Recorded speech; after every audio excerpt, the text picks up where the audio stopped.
नमस्कार, मैं डॉक्टर आकाश, फेफड़ा एवं छाती रोग विशेषज्ञ धनबाद। मैं लगभग 3 साल से धनबाद में कार्यरत हूँ और यहाँ एज अ फेफड़ा रोग विशेषज्ञ मेरे पास जो लोग आते हैं उनके ज़्यादातर सिम्टम्स जो होते हैं वो लंबी समय से खांसी होती है, उन्हें सांस लेने में दिक्कत होती है, उन्हें नींद नहीं आती, खर्राटे वो बहुत ज़्यादा लेते हैं।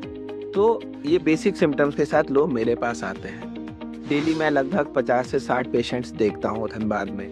तो मैं पाता हूँ कि ज़्यादातर लोगों को asthma, COPD, obstructive sleep apnoea, interstitial lung disease ऐसी बीमारियाँ बहुत कॉमन है। यह इसलिए कॉमन है क्योंकि धनबाद का जो एयर पोल्यूशन है, एयर क्वालिटी इंडेक्स है, वो काफ़ी ख़राब है क्योंकि यहाँ पे बहुत सारे कोल माइंस हैं, कोल फैक्ट्रीज हैं, जिस वजह से पोल्यूशन बहुत ज़्यादा होता है। पोल्यूशन होने से क्या होता है कि इससे एलर्जी की टेंडेंसी बॉडी में बहुत ज़्यादा बढ़ जाती है, फिर सांस लेने में दिक्कत होती है लोगों को, और भी बहुत सारी बीमारियां इससे पनपती हैं जैसे कि डायबिटीज़, हाइपरटेंशन और भी बीमारियां होती हैं। मोटापा भी धनबाद में काफ़ी ज़्यादा है।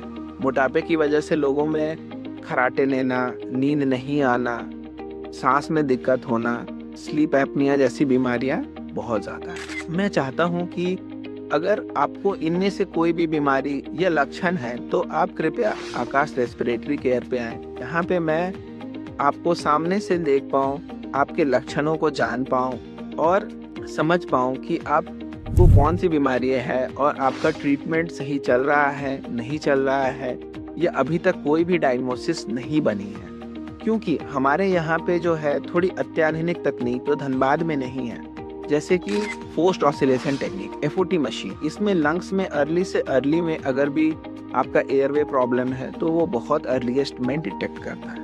दूसरी चीज़ पीएफटी, जो बहुत कॉमन टेस्ट है पर दूसरी जगह सही से नहीं की जाती है क्योंकि उसके लिए बहुत ट्रेन टेक्नीशियंस लगते हैं जो धनबाद में बहुत कम ही अवेलेबल है। और तीसरी चीज़ यह है कि जो फेफड़े की जो दिक्कत है ना, वह छोटे से छोटा, जैसे कि आपको नॉर्मल सर्दी खांसी से लेके बड़े से बड़े लंग कैंसर तक भी हो सकती है।